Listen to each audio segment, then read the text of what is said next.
আমেরিকায় তৈরি হয়। আপনারা ভুল শুনছেন না, আমেরিকাতে তৈরি হয় একটি সংগঠন, হিন্দুত্ববাদী সংগঠন, যা তৈরি হওয়ার কথা ছিল ভারতে, কিন্তু ভারতে তৈরি না হয়ে আমেরিকাতে তৈরি হয়। এটা তৈরি হওয়ার পিছনে, এই সংগঠনটি তৈরি হওয়ার পিছনে যে কয়েকজন ব্যক্তি রয়েছেন তাদের একজনের নাম হচ্ছে, আপনারা আশ্চর্য হবেন, একজন ব্যক্তির নাম গর্ডন জন হিডমারি, দ্বিতীয় জন জর্জ হ্যারিসন। আশ্চর্য হবেন, মুক্তিযুদ্ধের সময় 1971 সালে জর্জ হ্যারিসন বাংলাদেশ থেকে কনসার্টে গান গায় এবং কিছু টাকা উত্তোলন করে আমাদের স্বাধীনতা যুদ্ধে দেয়। এই সংগঠনের প্রতিষ্ঠাতা। তৃতীয়ত পলিস টায়ারি, একজন নারী মহিলা, তারা এই আন্তর্জাতিক রামকৃষ্ণ মিশন এই জিনিসটিকে তারা সৃষ্টি করে। আপনারা আশ্চর্য হবেন, ভারতে আগে তৈরি না হয়েছে, ভারত হিন্দুত্ববাদী রাষ্ট্র, সেখানে এই সংগঠনের তৈরি না হয়ে আমেরিকায় কি কারণে এই সংগঠনটি তৈরি হচ্ছে? একটা প্রশ্ন কিন্তু রয়ে যাচ্ছে। আমি আপনাদেরকে সুস্পষ্ট ভাষায় বলছি, আহলুল হাদিস সালাফিদেরকে প্রায় অনেকে বলে থাকে, তারা আমাদেরকে গালি দেয় আমরা সৌদি আরবের দালাল, কিন্তু আজ পর্যন্ত অসংখ্য অগণিত আহলুল হাদিসকে হেনস্থা করা হয়েছে, সৌদি আরব থেকে কোনো বিবৃতি আসে নাই। পৃথিবীতে অনেক মানুষকে বলা হয়ে থাকে, বাংলাদেশেও অনেক মানুষকে বলা হয়ে থাকে, অনেক আলেমদেরকে বলা হয়ে থাকে তারা পাকিস্তানের দালাল। পাকিস্তানের দালাল বলা সত্ত্বেও এই সমস্ত আলেমদেরকে যখন হেনস্থা করা হয়েছে, তখন তাদের ব্যাপারে পাকিস্তান কোনো বিবৃতি দেয় নাই। অনেক আলেমকে বলা হয়ে থাকে আমাদেরকে আমরা আফগানিস্তানের দালাল।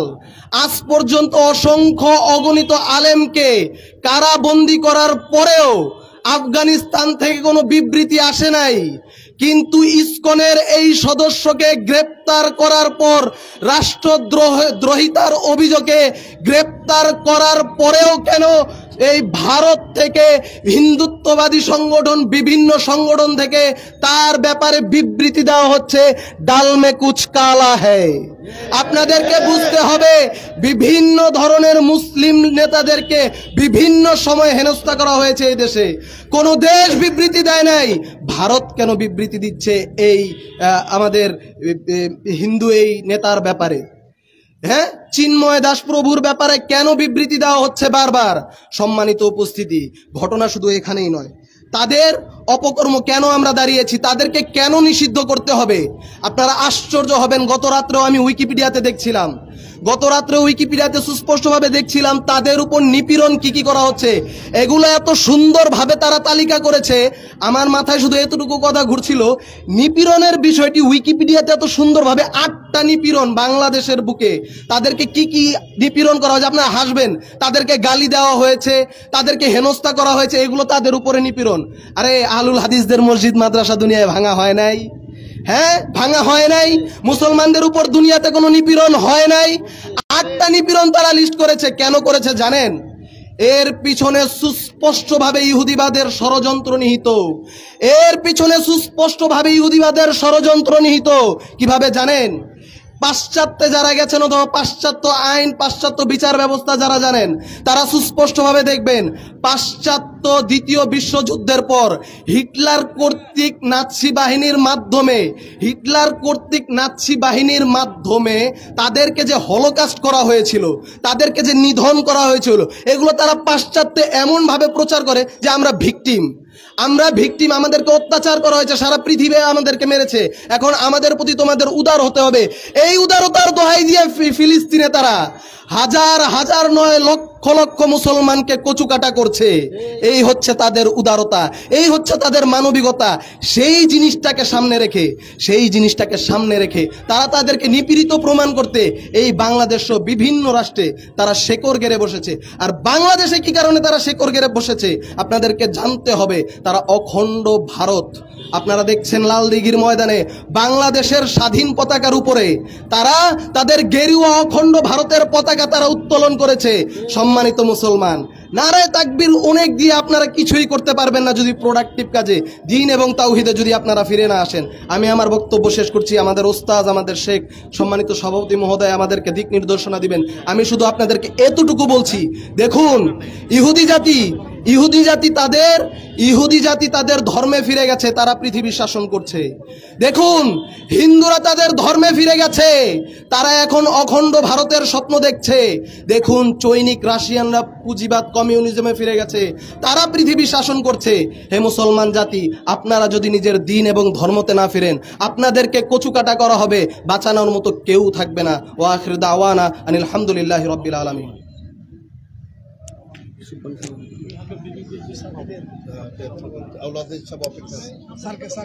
আচ্ছা, আমাদের আলহামদুলিল্লাহ এই মানববন্ধন সুন্দরভাবে পালন করতে পেরেছি। আমাদের জমিয়ত সুবহান ঢাকা মহানগর দক্ষিণ ইমানি দায়িত্ব নিয়ে আজকে দাঁড়িয়েছে।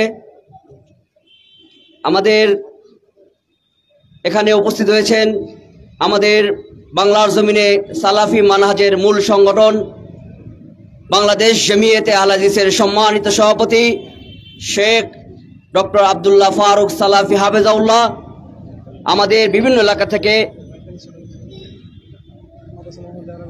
এবং আমাদের মাঝে উপস্থিত আছেন আমাদের প্রাণপ্রিয় মাদ্রাসা মোহাম্মদ আরবিয়ার সম্মানিত মুহাদ্দিস এবং প্রিন্সিপাল এবং বংশাল কেন্দ্রীয় জামে মসজিদের সম্মানিত খতিব শেখ মোস্তফা কাসিম হাফেজাউল্লাহ।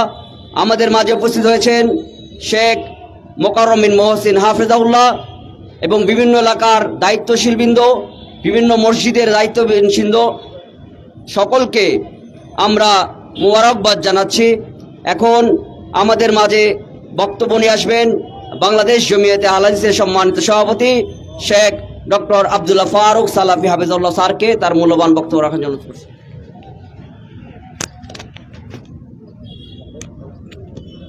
আসসালামু আলাইকুম রহমতুল্লাহ। আলহামদুলিল্লাহ, সম্মানিত সংগ্রামী দেশপ্রেমিক তাওহিদবাদী উপস্থিতি, আলহামদুলিল্লাহ আমি ঢাকা মহানগর দক্ষিণ জমিয়ত সুবহান আহলে হাদিসকে বিশেষ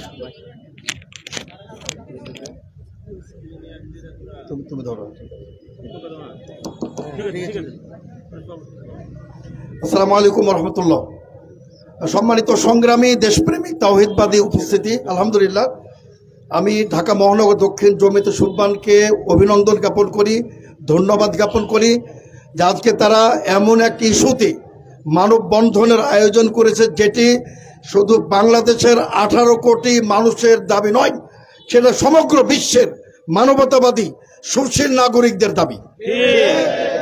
আমরা যারা বিশ্বাস করে আইনজীবী সাইফুল ইসলাম আলিমকে হত্যা করেছে তাদের দৃষ্টান্তমূলক শাস্তির দাবি জানাচ্ছি। অতি সত্বর তাদের মৃত্যুদণ্ড কার্যকর করা হোক। অতি সত্বর বাংলাদেশের বুকে ইসকন নামক সন্ত্রাসী সংগঠনকে আজীবনের জন্য নিষিদ্ধ করা হোক। আমাদের এখানে প্রখ্যাত ওলামায়ে কেরাম শেখ মুস্তাফা বাহারউদ্দিন সালাফি, শেখ ডক্টর মোকাররম মোহসিন, শেখ আলামিন মাদানী হাফিজাহুল্লাহ, আমাদের চৌধুরী মামুনুল ইসলাম ভাই, শেখ রবিউল ইসলাম, সুবহান নেতা হেদায়েতুল্লাহ প্রমুখ এখানে উপস্থিত আছেন। আমরা এক বাক্যে আমরা অতি সত্বর বাংলার মাটিতে ওদের বিচার দাবি করছি। আর তারই সাথে আমরা বর্তমান অন্তর্বর্তী সরকার প্রফেসর ডক্টর ইউনূসের নেতৃত্বে এই তত্ত্বাবধায়ক সরকারকে ধন্যবাদ জ্ঞাপন করছি। তারা তাদের বীরত্বের তারা পরিচয় দিয়েছেন। আলহামদুলিল্লাহ, বিগত সরকারের স্বৈর শাসনের পালিত সন্ত্রাসী ইসকনকে দ্রুত তাদেরকে আপনার বাংলাদেশে নিষিদ্ধ করা হোক, এই প্রত্যাশা ব্যক্ত করেই আমি আমার সংক্ষিপ্ত কথা এখানে শেষ করছি। আসসালামু আলাইকুম রহমতুল্লাহি ওয়া বারাকাতুহু। এখন সংক্ষেপে এই বক্তব্য নিয়ে আসবেন শেখ মোকাররম বিন মহসিন সাহেব।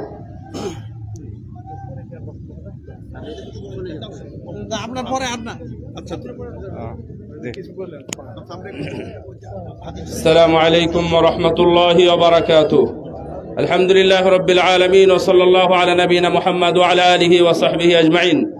বাংলাদেশ জমিয়ত আহলে হাদিস ঢাকা দক্ষিণ মহানগর পক্ষ থেকে আয়োজিত আজকের এই ঐতিহাসিক মানববন্ধনে উপস্থিত বাংলাদেশ আহলে হাদিস জমিয়ত জমিয়তের সম্মানিত সংগ্রামী সভাপতি এবং অন্যান্য নেতৃবৃন্দ এবং প্রাণপ্রিয় মুসলিম ভাইয়েরা, আমরা যখন এই দেশে অবস্থান করছি বড় একটা জুলুমের মধ্য দিয়ে। দীর্ঘ 15-16 বছর পরে ছাত্র জনতার অভ্যুত্থানে যখন 5ই আগস্টের মতো সুবর্ণ দিন পেলাম, তারপরেই এই সুন্দর সুশীল এবং সবুজ দেশকে, ধর্মপ্রাণ মুসলিমের দেশকে অস্থিতিশীল করার জন্য বিভিন্নভাবে বিভিন্ন জায়গায় আমরা পায়তারা দেখেছি। তার মধ্যে গত কদিন আগে ঘটে যাওয়া নেককারজনক এবং নোংরা একটি ঘটনা, বাংলাদেশের সন্ত্রাসী এবং জঙ্গি সংগঠনের পক্ষ থেকে, ইসকন তাদের পক্ষ থেকে একজন প্রতিবাদী মুসলিম অ্যাডভোকেটকে তারা হত্যা করেছে নির্মমভাবে এবং জবাই করে হত্যা করেছে। এই দেশে মুসলিমদের দেশ, যেখানে আমরা বলি 90 ভাগ, শুধু 90 ভাগ না, আরো অনেক বেশি মুসলিমের দেশ। এই দেশে মুসলিমদের দেশে আবার হিন্দুরা কিভাবে নামকা আসতে, হিন্দুরা হিন্দু নয়, এই হিন্দুরা কিভাবে একজন মুসলিম অ্যাডভোকেটকে হত্যা করে। মাননীয় সরকার বাহাদুর যারা আছে, আমি তাদের কাছে, রাষ্ট্রযন্ত্র যারা আছে, আমি তাদেরকে অনুরোধ করব অতি সত্বর তাদেরকে বেছে বেছে ধরে ধরে, তাদেরকে যেমন উহুদের বদরের ময়দানে যেমন তাদেরকে ধরা হয়েছিল, তাদেরকে ধরুন, ধরে ধরে বিচারের আওতায় এনে, সম্মানিত সভাপতি সাহেব বলেছেন যে দ্রুত যেন তাদের ফাঁসির রায় কার্যকর করা হয়, ফাঁসি দিয়ে। সম্মানিত উপস্থিতি, বাংলার মুসলিম জনতা যখন খেপেছে, এখানে 5ই মে মানুষ দেখেছে, 2013 সালে লোক সংখ্যা দেখেছে। অনুরূপভাবে গতকাল তার আগের দিন মুসলিম জনতা যেভাবে নেমেছে, জানা যায় এই বাংলাদেশের এক ঐতিহাসিক বিশাল এক ঘটনা ঘটে গেছে যে একজন অ্যাডভোকেটের জন্য এত মানুষ, লক্ষ লক্ষ মানুষ জানাজায় উপস্থিত হয়েছে। এটা হচ্ছে মুসলিমদের রক্তক্ষরণ, মুসলিমদের হৃদয়ে রক্তক্ষরণ, তারই অংশ। যদি মুসলিমদেরকে তোমরা আরো খেপাতে চাও, মুসলিমদেরকে যদি অস্থিতিশীল করতে চাও, তাহলে মুসলিমদেরও শক্তি আছে, তাদের যেমন মৌখিক পাওয়ার আছে, তাদের হাতেরও পাওয়ার আছে, তারা সমুচিত জবাব দেবে ইনশাআল্লাহ।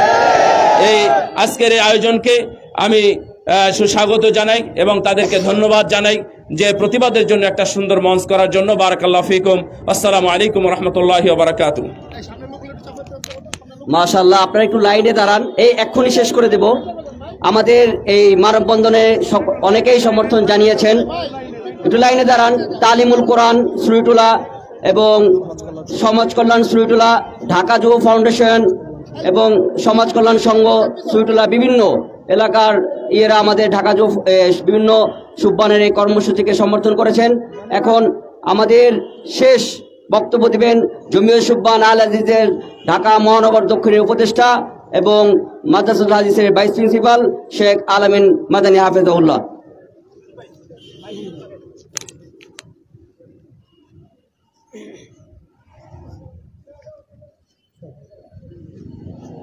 আসসালামু আলাইকুম ওয়া রাহমাতুল্লাহি ওয়া বারাকাতুহু।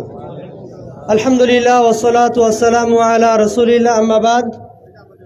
সম্মানিত শ্রোতা ও দর্শক মণ্ডলী, বাংলাদেশ জমিয়তে আহলে হাদিস ও জমিয়ত সুব্বান আহলে হাদিস বাংলাদেশের উদ্যোগে আজকে শান্তিপূর্ণ মানববন্ধন কর্মসূচি যারা আয়োজন করেছেন তাদেরকে আমরা ধন্যবাদ জানাতে চাই। আপনারা অবগত আছেন, বাংলাদেশ 5ই আগস্ট শান্তিপূর্ণ পরিবেশ ফিরে আসার পর এই শান্তিপূর্ণ পরিবেশকে কিভাবে অশান্তি সৃষ্টি করা যায়, একটি মহল বারংবার চেষ্টা করে যাচ্ছে, যার সর্বশেষ ইতিহাস আমরা দেখেছি। চট্টগ্রাম আদালত চত্বরে মুসলিম জনতার অ্যাডভোকেট সাইফুল ইসলাম আলিফ ভাইকে নির্মমভাবে হত্যা করেছে। আমরা জানি ইসলাম ধর্ম আমাদের শিখিয়ে দিয়েছে একটি শান্তিপূর্ণ রাষ্ট্র সমাজ কিভাবে গঠন করতে হয়। প্রতিটি নাগরিকের অধিকার রয়েছে। বাংলাদেশে মুসলমান ছিল, আছে, থাকবে, ভিন্ন ধর্মী অবলম্বীরাও থাকবে। তবে কেউ জঙ্গিবাদ, সন্ত্রাসীবাদ করে বাংলাদেশে থাকার তাদের অধিকার নেই। আপনারা জানেন, বাংলাদেশের আপামর জনতার হৃদয়ের মিডিয়া পিস টিভি এর একজন ফলোয়ার, কিছু উশৃঙ্খল যুবকের ফলোয়ার হওয়ার কারণে এই পিস টিভিকে বন্ধ করে দেওয়া হয়েছে। যদি একজন ফলোয়ার হওয়ার কারণে পিস টিভিকে বন্ধ করে দেওয়া হয়, তাহলে নিঃশংসভাবে একজন অ্যাডভোকেটকে হত্যা করলে এখনো এই সংগঠন বাংলাদেশে কেন আছে, নিষিদ্ধ কেন করা হয়নি, কেন জঙ্গি সাব্যস্ত করতে পারলো না, এটি আমি মনে করি আমাদের একটা ব্যর্থতা। অনতি বিলম্বে যারা নৃশংসভাবে হত্যা করেছে আমাদের অ্যাডভোকেট সাইফুল ইসলাম সাহেবকে আমরা সরকারের কাছে দ্রুত জানাতে চাই এর বিচার করুন। কারণ পুরো পৃথিবী এর চাইতে মানুষ মুমিন ব্যক্তি রক্তের দাম আল্লাহর কাছে অনেক বেশি। রাসূলুল্লাহ সাল্লাল্লাহু আলাইহি ওয়াসাল্লাম বলেছেন, একজন মুমিন ব্যক্তিকে হত্যা করার চাইতে পুরো পৃথিবী ধ্বংস হয়ে যা আল্লাহর কাছে নগণ্য বিষয়। সুতরাং প্রতিটি মানুষের হৃদয়ে আজকে রক্তক্ষরণ হচ্ছে।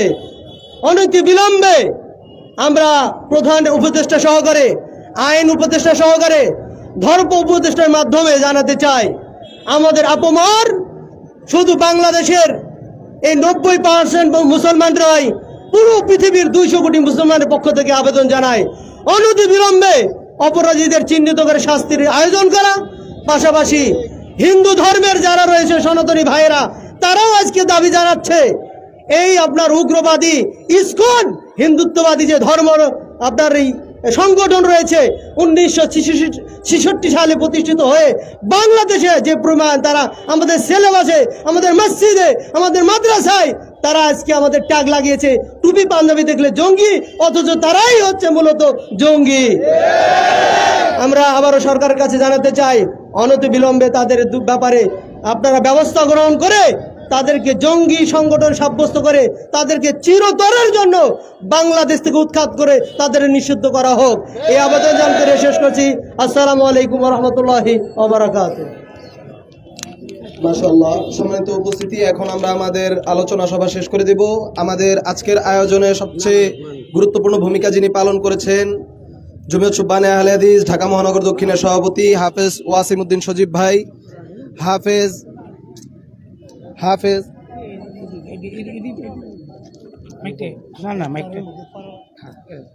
সম্মানিত উপস্থিতি, আমাদের আজকের মানববন্ধনের শেষ বক্তব্য এবং সমাপনী কথা এবং মজলিস ভঙ্গের দোয়াও করবেন আমাদের সম্মানিত ভাই হাফেজ ওয়াসিম উদ্দিন সজীব, জমিয়ত সুবহানে আহলে হাদিস ঢাকা মহানগর দক্ষিণের কেন্দ্রীয় সভাপতি। আসসালামু আলাইকুম। আসসালামু আলাইকুম।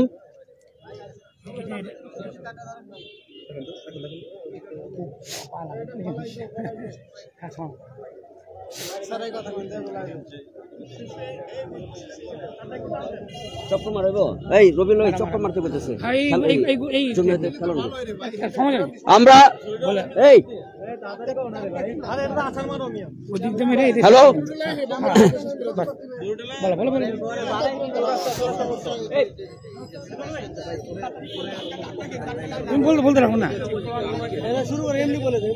আসসালামু আলাইকুম ওয়া রাহমাতুল্লাহি ওয়া বারাকাতুহু। ইন্নাল হামদালিল্লাহ ওয়াস সালাতু ওয়াস সালামু আলা রাসূলিল্লাহ।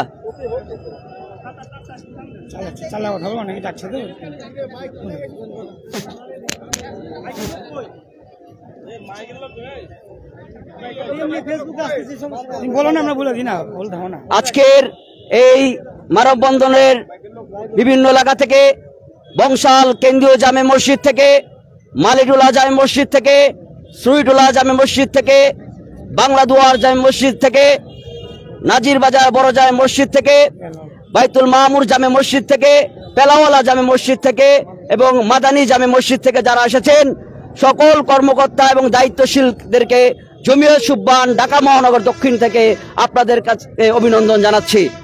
এবং আমরা আমাদের এই মানববন্ধন কর্মসূচি ঘোষণা করব, তার আগে আমাদের একটা সুইটুলা মাঠ হয়ে এই বংশালের মোচরে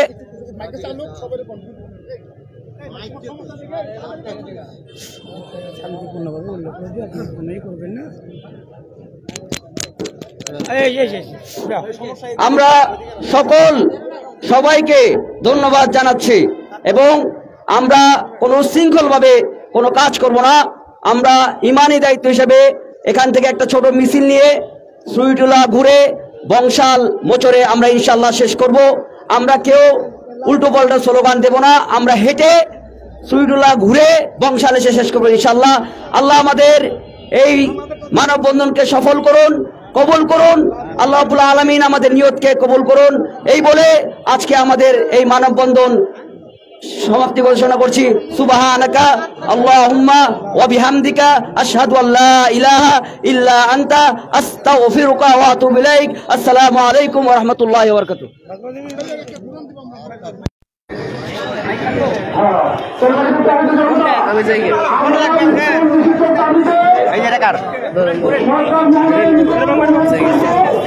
আপনার ইয়ার দিছি কিন্তু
বাংলায় হবে না ঠিকানা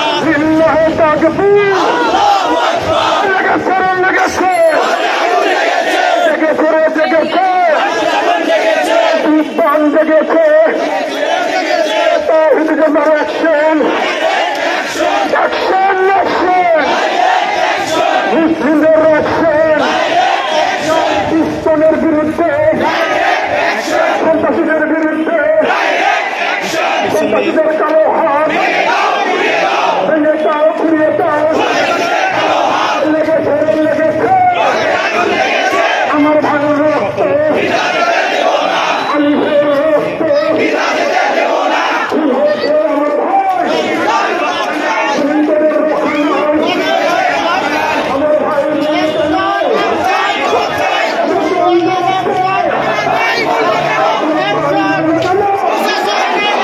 আমার ভাই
পাকিস্তানের তলে হাত